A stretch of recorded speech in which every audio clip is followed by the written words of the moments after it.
So hello, everyone, and thanks for joining us today for the Effective Educator Development Division Grantee Request Form Virtual Information Session. As we get started, to reduce background noise, please keep yourself muted when not speaking. And during the information session, please feel free to use the chat box to ask any questions. At the end, there will be time for Q&A.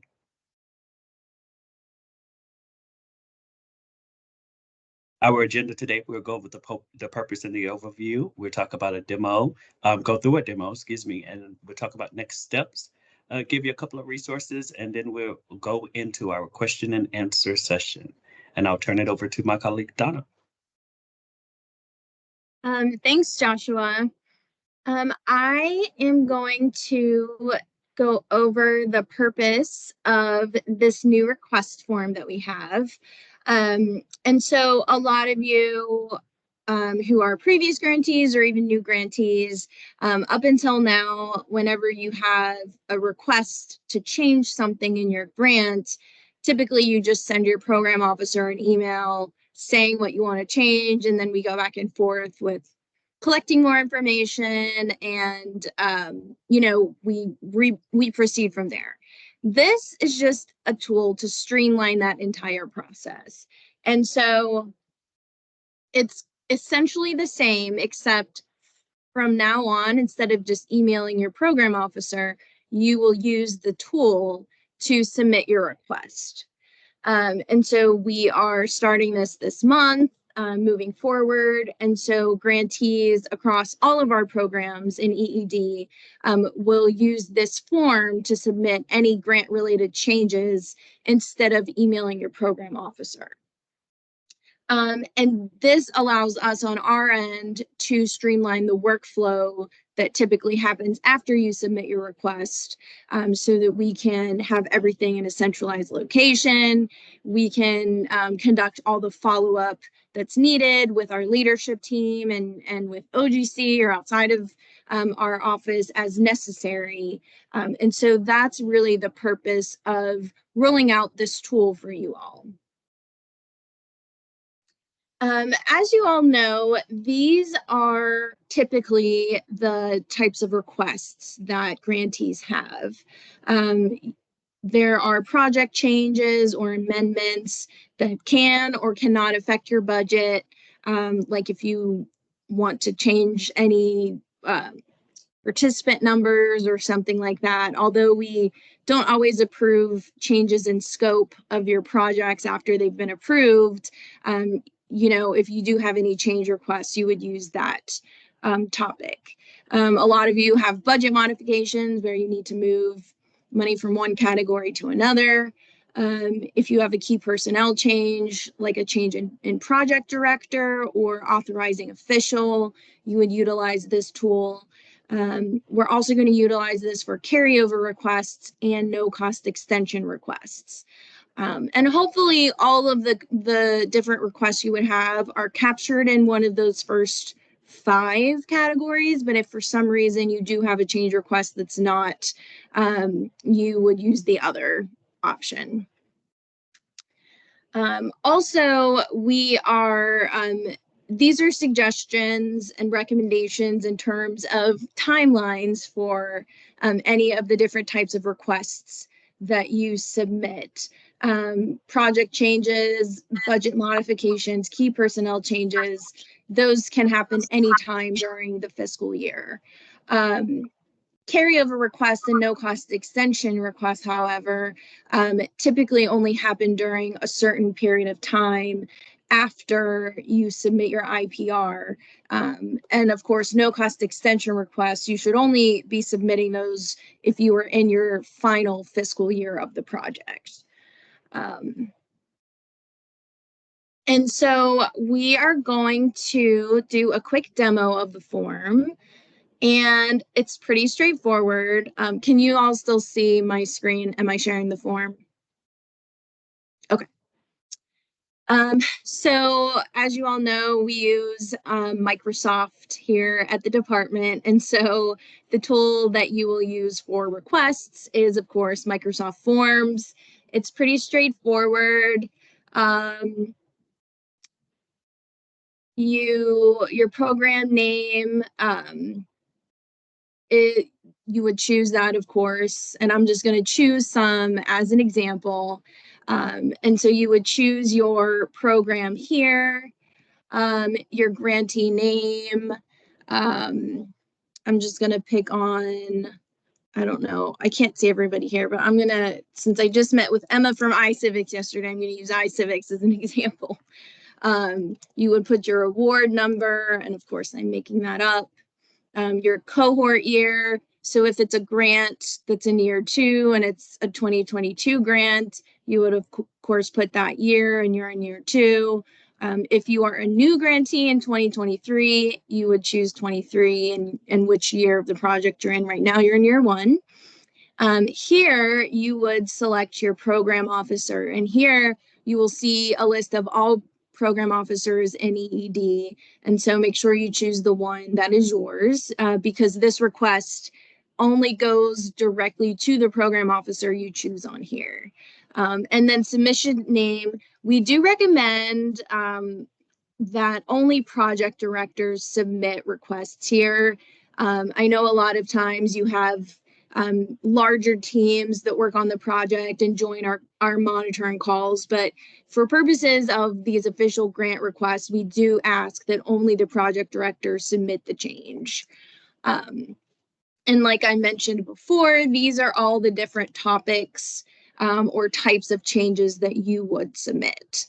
And so before I move on, are there any questions so far?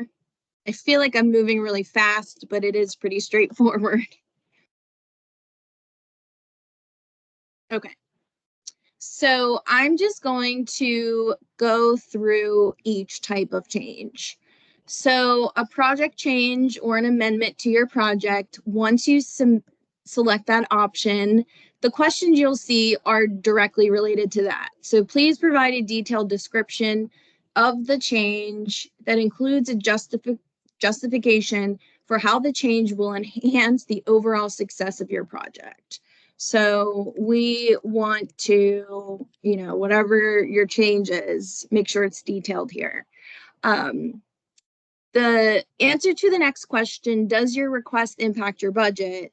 That's going to change the questions after. And so if this 9 times out of 10 changes will probably impact your budget, but there are scenarios where it doesn't. And so if you select no, it doesn't impact it, you just click submit, and that's the end of the form. And so you'll see as we go through this, we really tried to minimize the questions that we're asking you so that you're only providing the essential information that's related to the request. And you'll see that this is the same type of information that we would ask you to provide through email. It's just that you're providing it on the form instead of through email. And so if you choose yes, this request does impact your budget, it's going to take you to the budget modification questions, because essentially your project change is going to impact your budget. And so the next set of questions are individual for each category. And again, we don't need you to provide every number for every category. We only need you to provide the information that's changing. And so you'll see for each category of the budget, personnel, for example, we'll ask you, does your request impact the personnel category? If you choose no, it goes to the next category. Does it impact fringe? Yes or no? And so on. If you do choose yes, so maybe this request does impact travel, and you choose yes, the questions that populate next are, what is your current approved travel amount? And what is the new proposed travel amount? And again, this goes through each category. You will see categories that are not related to American history grants. This performance-based compensation category, we don't have that for American history. So for that one, you would of course choose no. If you do forget, there is a note here that says this is primary. But all the other categories, you'll answer yes or no, and then of course you put the amount. And so after you answer each budget category, we ask that you provide a detailed budget narrative that describes the budget modifications. And so this is the same as we would ask through emails. So if you're saying, you know, we request to move $100,000 from travel to contractual, we'd want to know, like, it didn't cost as much as we budgeted for travel. So we need to, you know, et cetera, et cetera. So the same information that we ask you, like, what are the activities that the money was originally approved for? What are you proposing to move it to and why? And then that's the last question for budget modification.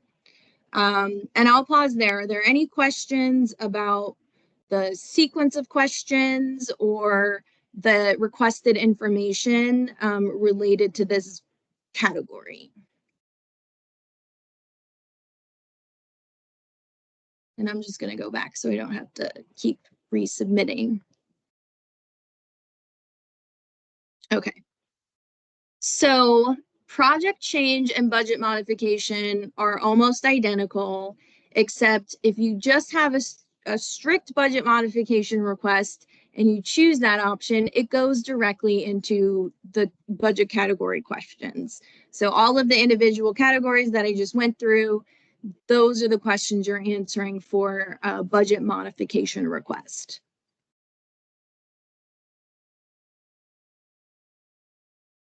Okay, the next type of change is key personnel.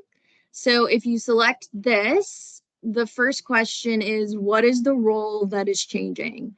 Project director, authorizing official, or other. Project director, if you choose that, we ask for the current project director name. What is the reason for the change? Who is the new director? Their email address, phone number, and then the FTE percent. So that question is just specific to project director. And then once you fill out that information for the change in personnel, there is this final screen that comes up, and it's not really a question, it's kind of like a reminder. Any new key personnel roles that are changing on the grant, we need to have a copy of that resume. And since we are not able to have you submit a document directly to forms, you will just need to email your program officer. And so after you submit your key personnel change request and say, we have a new project director, you would then email your program officer to say, hey, I submitted this request, here's the resume. And so we just ask, please acknowledge that you have sent a copy. And then you submit it, and that's all you need to answer for key personnel. Authorizing officials, similar. Who's the current person? Who's the new person? What is their email address and phone number? And then again, it takes you to this last page. We need you to submit their resume.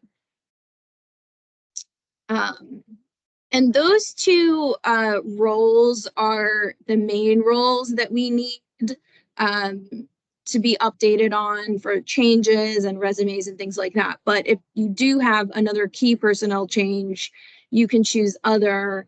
And for this one, we just ask that you identify the person and the role that's changing and the reason for the change. And again, the last screen for this question is that just a reminder to please follow up and email your program officer their resume. Any questions?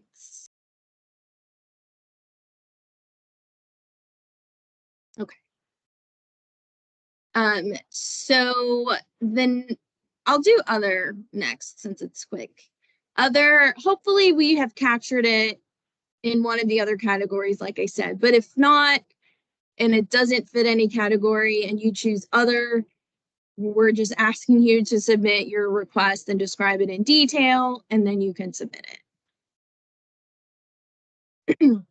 So carryover requests and no cost extension requests are the ones that, like I mentioned a few minutes ago, we really only want to see these requests at certain times during the year after you've had conversations with your program officer, after you've submitted your IPR. And so I'll go through carryover first. And again, just a reminder and a note here, these are requests, and just because you submit it doesn't mean it's automatic. So these are requests that you are submitting to your program officer, and they still have to be approved. So all of the same follow-up, like I said, that you would typically email your program officer, you're just now using the form. The first question for carryover is describe any special or unusual circumstances that you expect will delay completion of the project beyond the current year. So if you're in year one and you were supposed to have a spring conference, and for whatever reason that's going to be delayed till the fall, something like that. So whatever has been planned within that current fiscal year, what the activity is and why it's delayed. The next question is, we ask you to provide an itemized list of the specific activities for which you are seeking approval. And please include a detailed description for each activity, the funds required for each activity, and a detailed timeline, including benchmarks. And so if you have attended our sessions in the past, you know that we always say funds equals activities, activities equals funds. And so it's the same for carryover. So you wouldn't say, we have $50,000 left over that we didn't spend, so we want to carry it forward to the next year. That's not a sufficient carryover request. We want to see what activities were not carried out, what's the amount of funds associated with that activity, and when will it be completed. And so if we're talking about a conference, we'd want to see the itemized list, like the conference that was supposed to happen that didn't. We had $10,000 allocated to that. And so we'll hold it in October, or, completed by November, whatever it is. So make sure to have the specific activity, the funds associated with that activity, and then when it will be completed. And if you have 7 different activities, list all 7. So as many activities as you have, we want to see the details for how much money for each thing and when will it be completed. The next question is, what are the anticipated unexpended funds at the end of the year, your total funds? So how much do you anticipate is not going to be spent overall for the current project year? And then the next question is, what's the total amount of funds you're asking to carry over? So really, this should equal the amount in question 10 and 12 should be identical. Because if you're asking for $10,000 for a conference, $5,000 for contractual or something, then this should be, we need $15,000 to carry out the activities we listed in number 10. This shouldn't be like, we have $78,000 that we didn't spend, and so we want to carry it all over. And then finally, what is the expected date for the completion of all the activities you are requesting to carry over? And I'll pause there. Are there any questions? And I just need to put some numbers in here so I can go to the next page.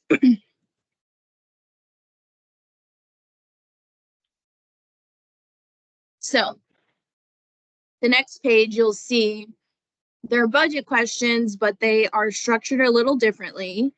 For this one, we don't need to know like current and proposed. We really just need to know how much money in each category are you requesting.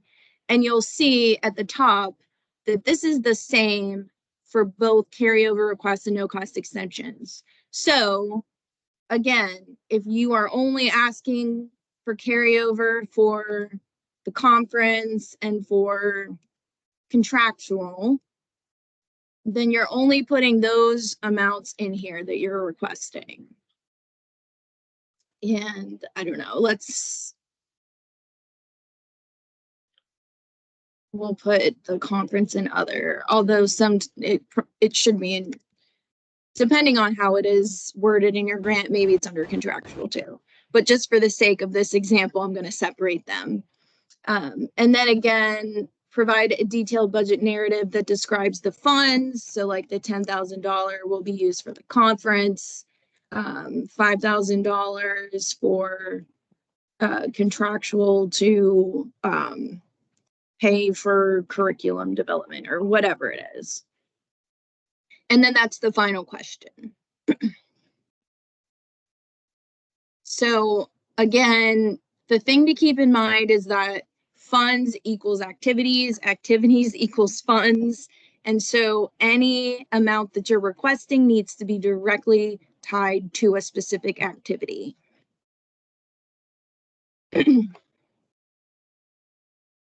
And so the last category is no cost extension request. You'll see that these questions are not exactly identical to carryover, but they're very similar.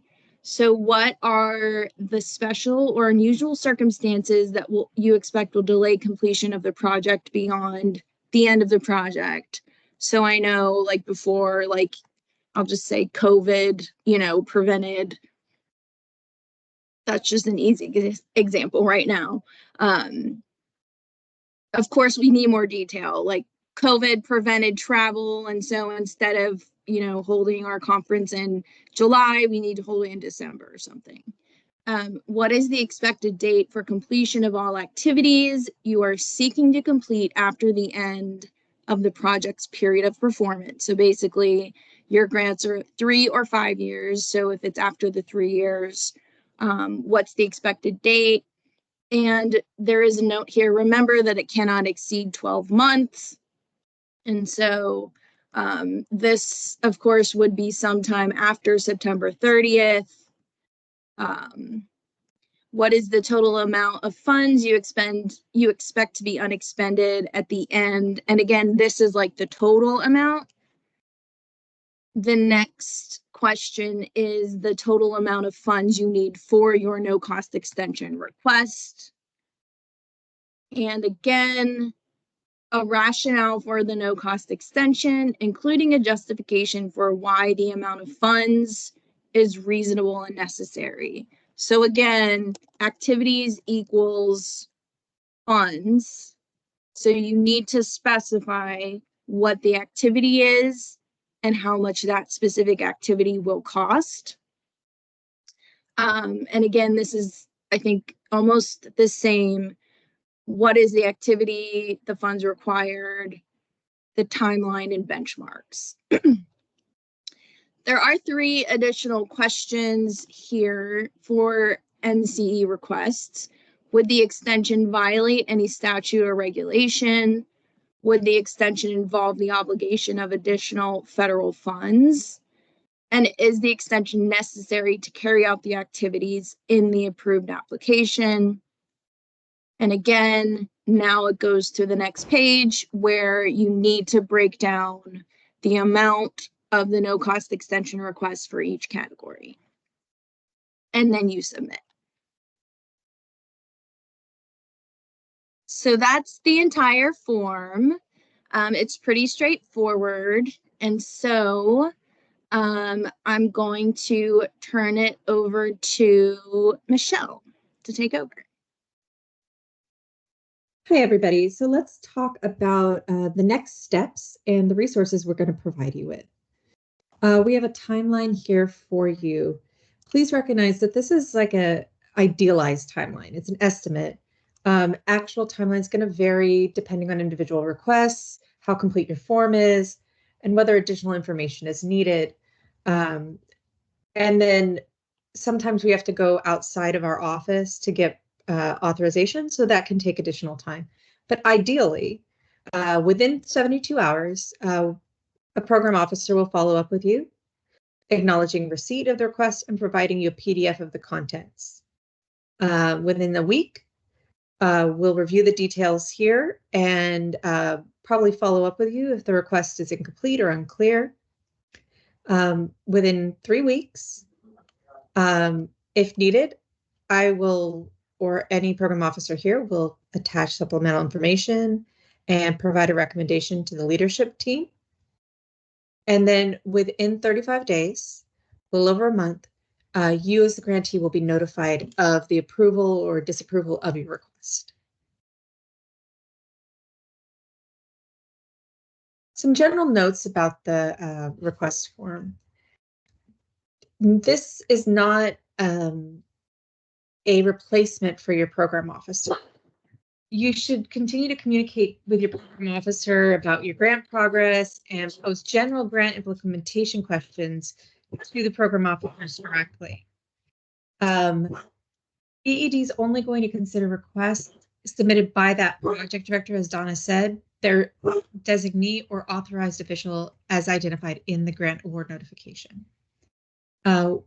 We only are going to consider requests submitted within the appropriate time frame. So, for example, NCEs can't be submitted between the first 2 years of the project, or a carryover request submitted at the beginning of a project year. If a grantee has multiple requests, which happens all the time, and it's normal, and we want you to send those in to us, but please submit them each as individual requests with a separate form submission. Here are some general questions. How do you initiate the request? Should you talk to the program officer first or complete the request form? When you have changes, you should always talk to your program officer first. The request form is like a formal request. Once you've had that discussion with your program officer, this is how you're going to submit the official request in. For example, if you're in year 2 and you expect delays that will impact my ability to finish the project on time, can I submit my no-cost extension? I know sometimes you already know that there's going to be a delay in your project, but we are only going to consider requests submitted by a grantee within that appropriate time frame. We're not going to consider a no-cost extension request submitted during years 2 or 3 of a project, or a carryover request submitted at the start of a year. We want to make sure that you have the final calculations, the real deal. When it's time to make that request, it needs to be within that frame, so we have all of the information. Who is from the grantee is authorized to submit a request? We're only going to consider those requests, like we said before, from project directors, their designate, or authorized officials, as indicated in the GAN. And if you have multiple requests, please submit each request as a separate form submission. Nikki pointed out something very important. The appropriate time frame for no-cost extensions is in year 3, after the interim performance report monitoring call discussion takes place. Can you submit a request in a format other than the EED grantee request form, by email or hard copy letter? Once we launch this, we will only accept formal changes submitted through this request form. If you submit a request through any other form, the program officer, such as myself, will send you the link to the form and ask you to send it in that way. What do you need to do if you have to send in additional context information? We don't have the ability to allow you to upload forms into this EED request form. If you have additional documentation that you need to include, just like with the resume that you send in for your key personnel changes, you can send them to us as a follow-up email attachment. We're going to review and attach any additional items to the request. Who do you contact if you have technical difficulties? Your program officer. We are here for you. If you have trouble accessing or using the form, give us a call or shoot us an email and we'll help you troubleshoot it. And now we're to the question and answer portion of our presentation. Do you have any questions that we can help you out with?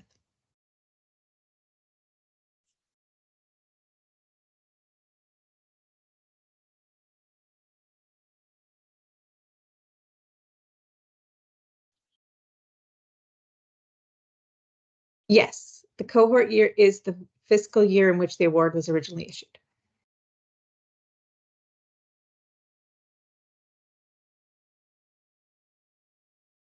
Hi, once this form is started, are you able to save and leave and come back, or is it like once you're in, you have to finish and save and submit? Yeah, once you start, you have to, like, you can't save your progress and go back. But I don't know if you saw, like, when I was going through each category and instead of submitting, I would just go back. It does hold the information that you put in. So, like, if you need to, like, hit the back button to go back, like, what you put on that page will still be there as long as you didn't hit submit. Got it. Okay, thank you so much. Mm-hmm. And Jada asked, would it be possible to get a PDF of the questions to be asked in the form so we could prepare before going into the form? I do know that we are sending you a handbook that has directions and screenshots on how to use the form. And those will probably have most of those questions included in there. Donna, did you want to? Okay, perfect. Yeah. And I believe we sent it when we sent the invitation for this session. And so you'll see the handbook. It does go through, it'll tell you the types of questions and what you need to prepare for each type of request.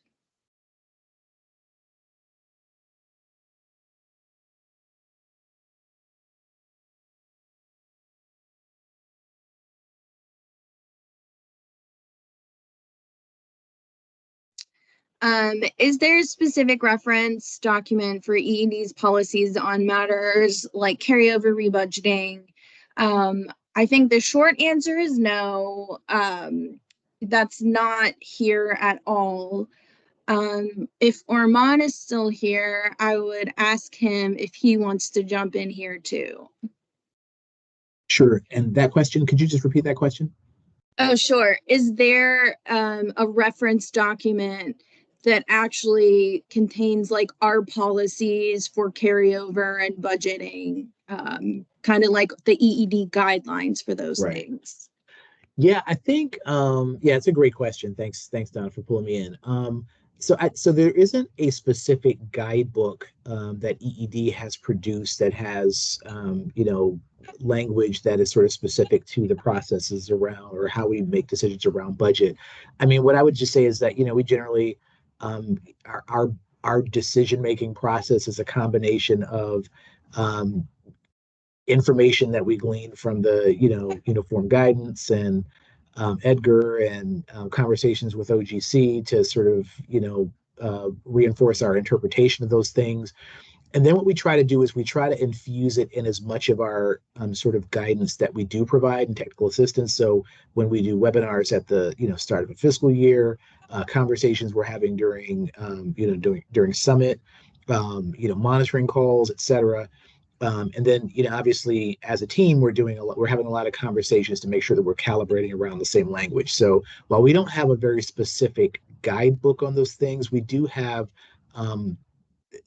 There's probably a pretty significant body of PowerPoint slide decks and things like that we've sent out, recordings from our webinars and things like that we could probably refer you to. So what I can commit to is that we will locate those if you'll reach out to your program officer offline and just have them or give them sort of a request for what it is that you'd like to see. We can definitely point you in the right direction of material that we have produced.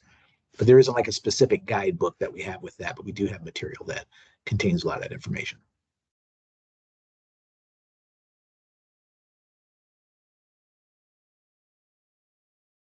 Absolutely, yeah, we can make sure you get a copy of that. I'm gonna mute myself and let the team get back to it.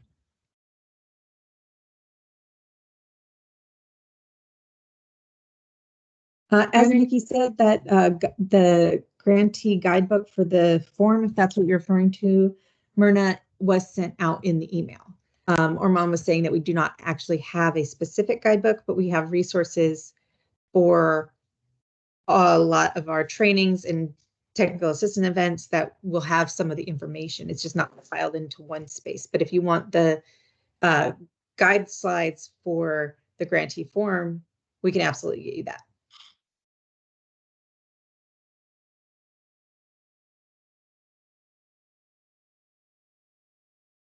Any other questions?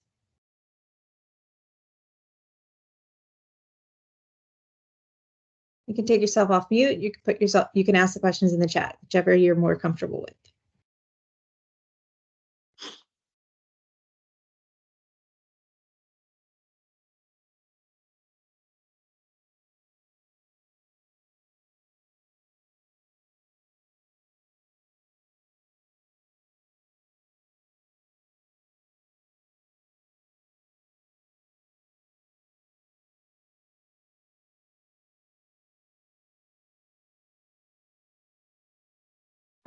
Okay, well, thanks so much. I will say this is new to us here. And thanks, Shauna, for your comment.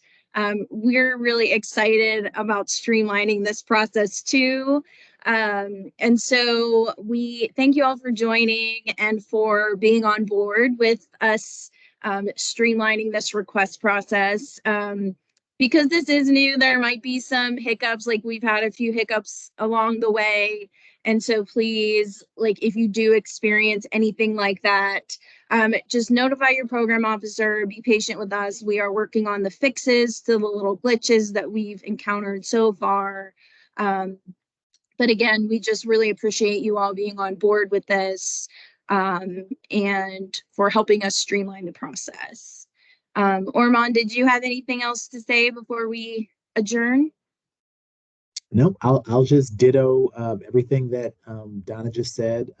This is, it's a new process for us. Anytime there's a new process, you're going to have little technical glitches and things like that. And I think I will thank those of you that have reached out to us to, express where you found, maybe some inconsistencies or whatever. We are working diligently to resolve those issues and also to implement, some feature enhancements as well. So we'll send you the guide. We'll probably send you another one that has, a few new screenshots and some new language for updates that'll be happening within the next couple of weeks also.